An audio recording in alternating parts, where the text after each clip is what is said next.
Bismillahirrahmanirrahim. Assalamualaikum warahmatullahi wabarakatuh. Perkenalkan, saya Fitriati Sa'dia dengan NIM 2230140010. Nah, di sini saya akan mensimulasikan mengenai penerapan konsep KVL pada robot Kepik VisiLive. Nah, baik, saya akan share screen terlebih dahulu. Jadi, untuk simulasinya ini kita bisa menggunakan webtinkercad.com ya. Jadi, kita bisa simulasi secara online rangkaiannya. Tentu untuk dapat mensimulasikannya di sini kita harus punya akunnya terlebih dahulu. Jika sudah punya akun, nah kita bisa mulai untuk mensimulasikannya. Di sini kita bisa create circuit. Nah, kemudian kita bisa menamai project yang sedang kita kerjakan. Misalnya di sini robot Kepik. Nah, di bagian paling kanan ini ada komponen. Di sini kita bisa pilih all. Kemudian kita cari komponen-komponen yang dibutuhkannya untuk simulasi ini. Nah, di sini kita bisa pilih yang breadboard mini ini. Kita pilih. Nah, di mana untuk breadboard ini dia itu terhubung secara vertikal. Selanjutnya kita cari komponen lainnya yaitu sensor cahaya atau LDR atau fotoresistor ya. LDR. Nah, ini fotoresistor. Kita pilih. Nah, kita bisa letakkan posisinya ini di mana saja.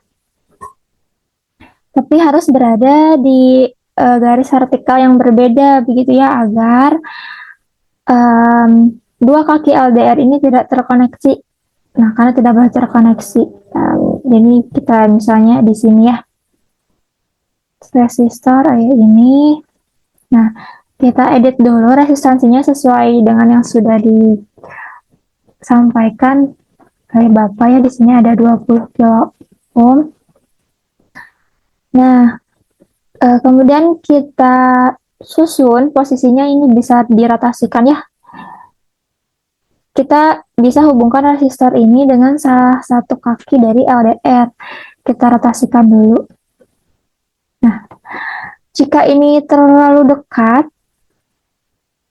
nah nanti kita bisa menggunakan penghubung atau kabel penghubung ya. Kalau misalnya terlalu dekat, misalnya ini di sini.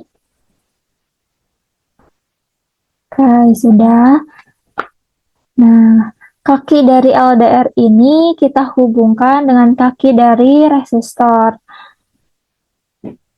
Kita hubungkan. Nah, maka ini sudah terhubung antara kaki LDR dengan kaki resistornya. Kemudian di antara resistor dan LDR ini kita hubungkan dengan kaki transistor.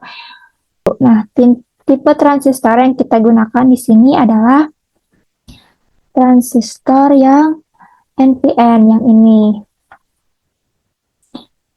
Nah, kalau kita klik ya kakinya di sini dia itu ada kaki base, kolektor, dan juga emitter. Dia mempunyai 3 kaki. Nah, kemudian kita simpan soalnya di ini. Nah, kita hubungkan kaki basisnya ini dengan kabel yang terhubung antara LDR dan juga resistor. Berarti di sini ya, sudah terhubung. Kita akan mencari komponen motor DC sebagai penggerak dari sayap dari robot kepiknya. Kita di sini pilih dulu DC motor. Kita pilih ini DC motornya ya teman-teman. Oke, simpan di sini. Kita bisa rotasikan, kita sesuaikan agar mudah gitu ya rangkaian simulasinya. Misalnya seperti ini. Nah, kaki motor DC ini salah satunya harus dihubungkan dengan kaki emitor. Kita bisa hubungkan menggunakan kabel. Tarik.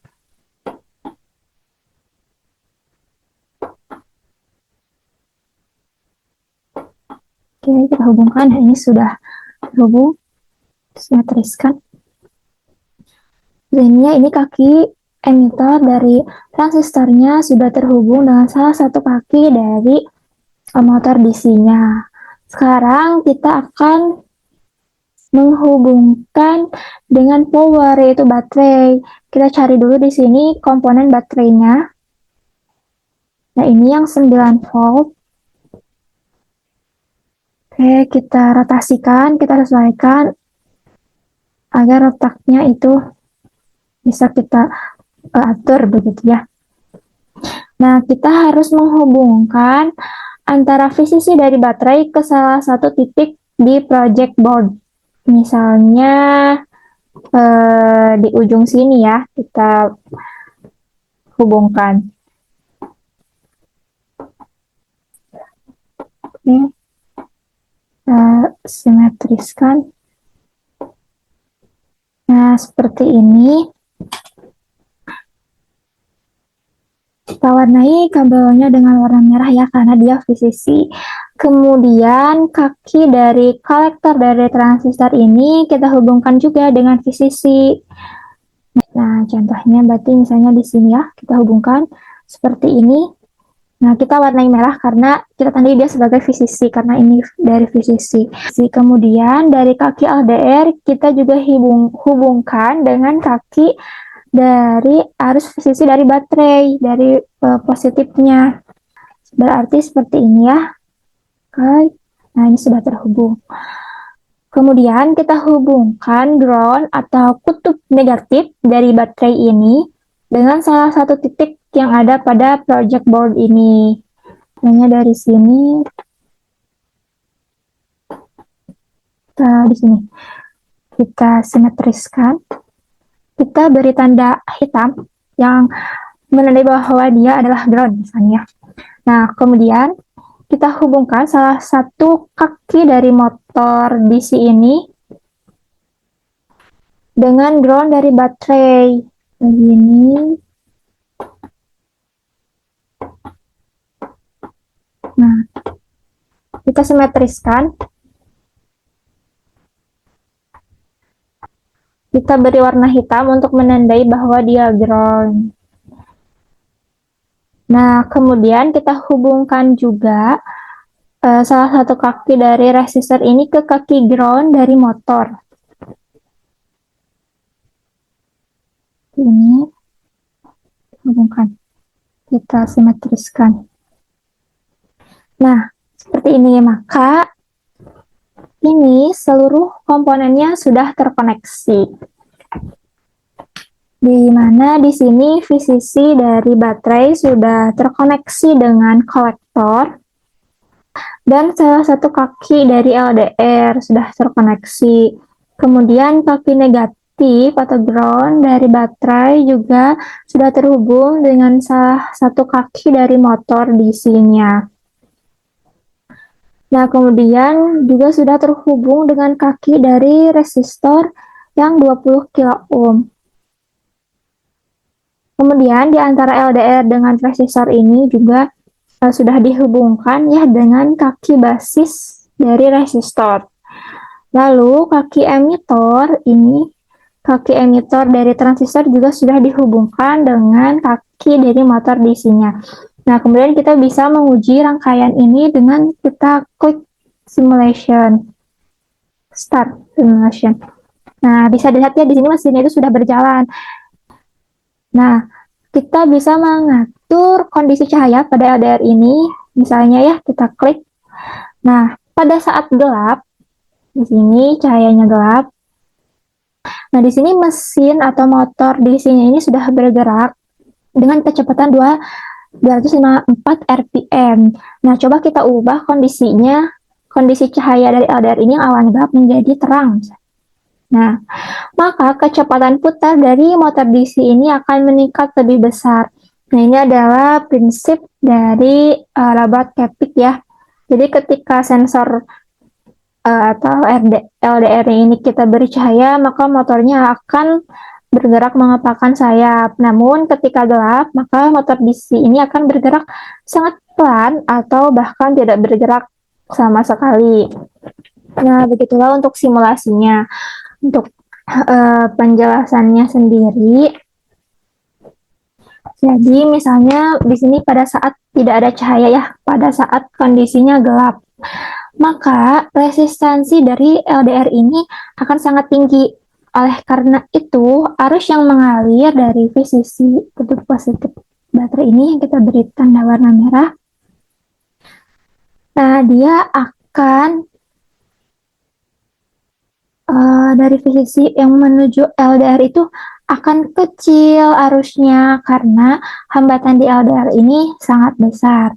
Karena hambatannya besar, kemudian arus ini jadi bagi lagi ada yang ke resistor yang 20 kilo ohm dan ada yang ke kaki basis.